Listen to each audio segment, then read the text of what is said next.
untuk penyelesaian tenaga non ASN khususnya, ini kan ada 2 tahapan, ada tahap 1, ada tahap 2.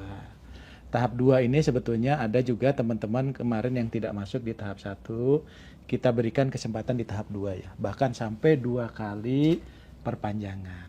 Sehingga mungkin ini juga kita ingin bahwa nanti pengangkatannya itu bisa serentak dan tahap 2 itu juga sudah bisa kita selesaikan gitu. Di samping selain itu juga kita melakukan penataan-penataan untuk ASN kita.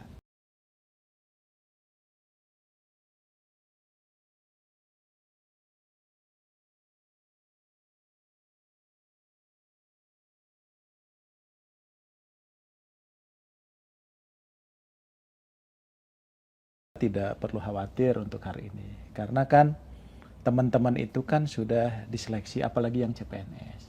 Jadi bagi mereka yang sudah dinyatakan lulus, SKB, SKD, SKB gitu ya, dan kemudian juga sudah diumumkan mereka lulus ya, mereka tetap aman posisinya gitu ya. Jadi tetap kepastian untuk diangkat itu sudah pastilah ya.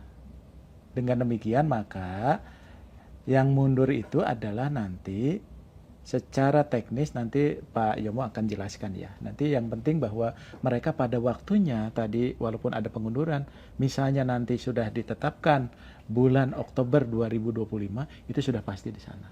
Ya termasuk nanti proses penugasannya dan sebagainya. Termasuk juga yang P3K.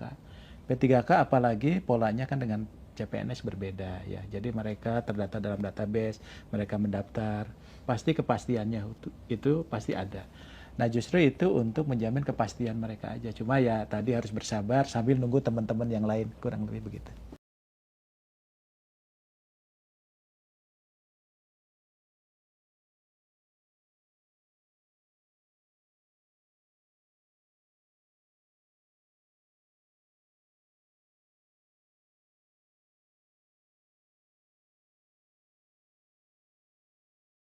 Hasil kesepakatan antara pemerintah dengan DPR bahwasannya untuk pengangkatan CPNS dan P3K itu memang disesuaikan untuk CPNS 1 Oktober 2025, P3K-nya 1 Maret 2026. Jadi sebetulnya salah satunya kenapa harus disesuaikan, saya ingin cerita. Jadi selama ini TMT pengangkatan CPNS maupun P3K itu tidak sama antara instansi satu dengan instansi yang lain. Sehingga ada yang sudah bekerja karena usulan dari instansi itu cepat, ada yang belum, ya karena memang belum ditetapkan SK-nya. Nah kita tidak ingin terjadi seperti itu. Kalau bisa mereka yang melamar untuk formasi tahun 2024 ini diangkatnya juga harusnya sama, bekerja sama, mulai diangkat sama, mulai digaji sama. Sehingga kemarin disepakati bahwasannya untuk CPNS itu nggak ada lagi TMT yang berbeda-beda, yaitu disepakati 1 Oktober 2025. Nah, tinggal kita nanti membuat roadmap-nya secara teknis bagaimana supaya mereka yang kemarin dinyatakan lulus itu bisa bareng diangkat oleh PPK-nya masing-masing di TMT yang sama. Itulah salah satu kenapa kita tidak ingin itu berbeda-beda. Itu Mas.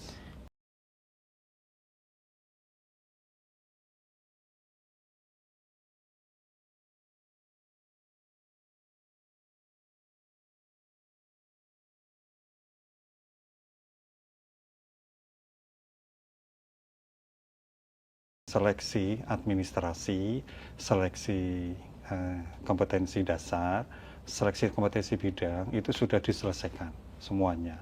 Sehingga mereka yang dinyatakan lolos 3 seleksi itu berhak untuk diangkat menjadi CPNS maupun P3K. Nah, kita ketika misalnya ada kesepakatan kemarin bahwa itu akan ada penyesuaian TMT, maka proses itu tetap jalan karena instansi saat ini juga sudah mulai mengusulkan ke BKN. Kemudian kita tentu harus melakukan tindak lanjut dengan menetapkan nomor induk pegawainya. Kemudian nanti oleh instansi akan ditindaklanjuti dengan penetapan keputusan pengangkatan CPNS-nya maupun P3K-nya. Dan ini tidak boleh berhenti.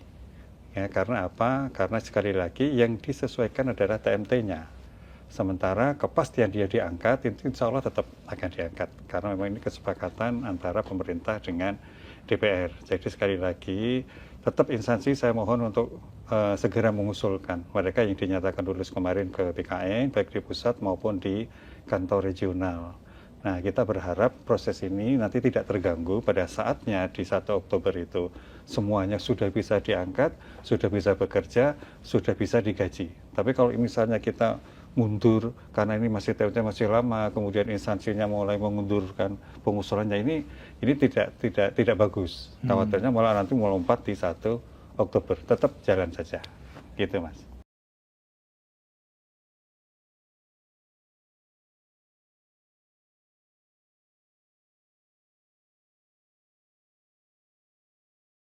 Kalau BKN sudah sampaikan bahwa ini nanti pengangkatannya akan dilakukan secara serentak.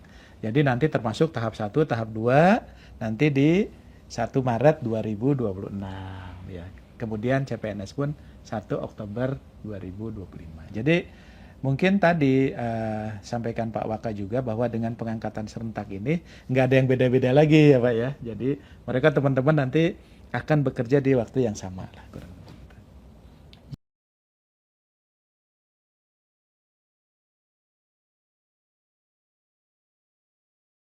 Kita juga dapat masukan lah ya, kita anggap dari teman-teman bagaimana ketika ketemu tadi, saya sebetulnya sudah bekerja di instansi lain atau di instansi swasta lah gitu ya.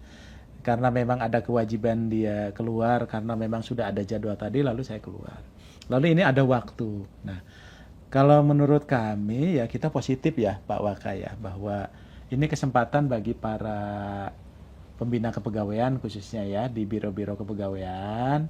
Ini ada waktu nih teman-teman bisa untuk belajar, berinteraksi, berkoordinasi dan sebagainya gitu. Nah, oleh sebab itu mungkin bisa memanfaatkan waktu ini, Pak. Ya, khususnya nanti Pak Waka juga berencana akan koordinasi dengan biro-biro kepegawaian ya Pak, dengan biro-biro SDM supaya bagaimana nanti waktu luang ini bisa dimanfaatkan juga untuk pembinaan. Untuk juga meningkatkan pengetahuan ketika mereka dengan berbagai latar belakang kemudian akan masuk ke birokrasi dengan budaya birokrasi, budaya berakhlak dan sebagainya. Nah, itu nanti mungkin yang perlu disosialisasikan kepada teman-teman. Walaupun kami bisa memaklumi juga ya, mungkin ada juga Pak Waka yang sudah berkeluarga barangkali ya kita memaklumi juga. Tapi ini proses ini mungkin bisa dimanfaatkan juga untuk bagian dari pembelajaran ya terhadap ketika mereka masuk ke birokrasi kita.